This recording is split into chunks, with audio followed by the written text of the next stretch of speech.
নমস্কার বন্ধুরা, মুন্নার রান্নাঘরে আপনাদের সকলকে স্বাগত জানাই। আজ আমি একটা সুজি আর আম এই দিয়ে আর দুধ দিয়ে আমি একটা ডেজার্ট আইটেম তৈরি করে দেখাচ্ছি।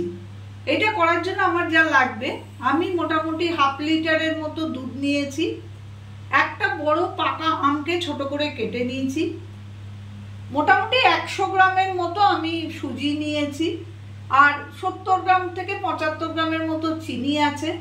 আর যেটা লাগবে গুঁড়ো দুধ, এটা আমি ওই বড় চামচে 4 চামচ মতো গুঁড়ো দুধ নিয়েছি। খানিক কাজু কিশমিশ আমি রেখেছি, ড্রাই ফ্রুটস। আর যেটা লাগবে এই 5-6টা এলাচকে আমি ছোট করে ভেঙে রেখেছি, ছোট এলাচকে। আর যেটা লাগবে 1 চামচ মতো ঘি। আমি কি করে করছি সেটা দেখুন। আমি প্রথমেই কড়াইটা গরম হতে দিয়ে দিয়েছি, গ্যাসটা আমি অন করে দিয়েছি। এবারে যেটা করব, আমি এই 1 চামচ ঘি কড়াইয়ে দিয়ে দেবো।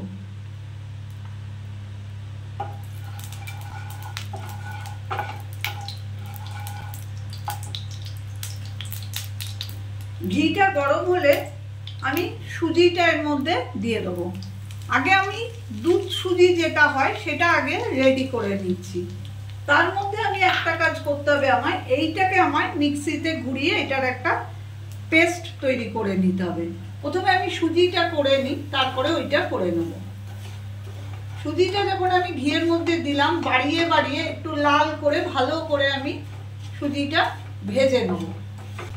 মিনিট 5-7 ধরে আমি এটাকে কমিয়ে বাড়িয়ে লাল করে ভেজে নিচ্ছি।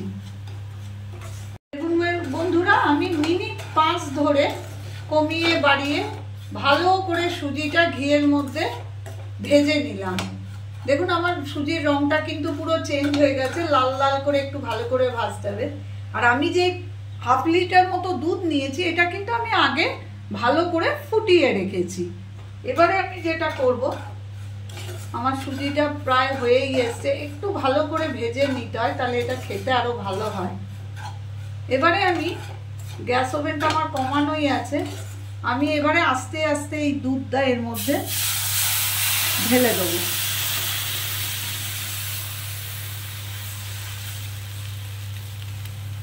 ওভেনটা বাড়িয়ে দেবো, দিয়ে এটাকে ফোটাতে থাকবো। এই সময় আমি এই ছোট এলাচগুলো এর মধ্যে দিয়ে দেবো, তাহলে খুব সুন্দর গন্ধ হয়।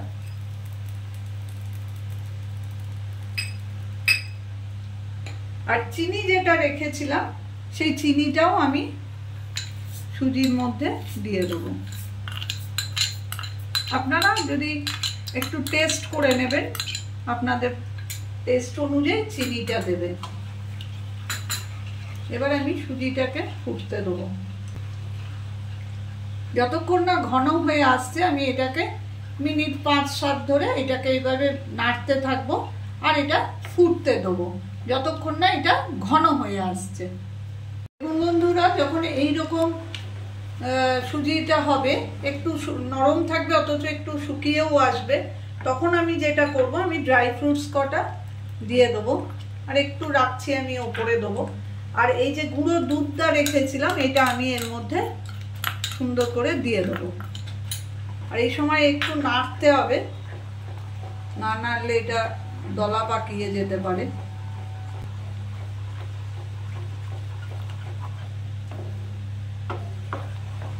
আমি আমের ওই টুকরোগুলোকে আগেই ইয়ে করে রেখেছি, মিক্সিতে একটু ঘুরিয়ে রেখেছি। এবারে আমি এইটা এর মধ্যে দিয়ে দেবো, দিয়ে ভালো করে মিশিয়ে নেব। আর গ্যাস ওভেনটা আমি এই সময় কিন্তু বন্ধ করে দিচ্ছি। আমার রেডি হয়ে গেল সুজি আমের ক্ষীর। এটা দারুণ খেতে হয়, খুব ভালো একটা মিষ্টির মতো মিষ্টি জিনিস। এটা আমার রেডি হয়ে গেল। এবার আমি এটা পরিবেশন করে দেখাচ্ছি।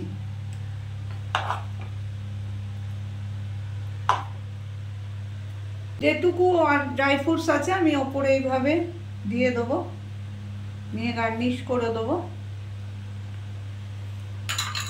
তৈরি হয়ে গেল আমার আম সুজির ক্ষীর। আমার এই রেসিপিটা যদি আপনাদের ভালো লেগে থাকে তো প্লিজ লাইক করে দেবেন, শেয়ার করবেন, কমেন্ট করবেন এবং আমার চ্যানেলটিকে সাবস্ক্রাইব করে দেবেন। আমি অন্য দিন আবার উপস্থিত হব অন্য কোনো নতুন রেসিপি নিয়ে।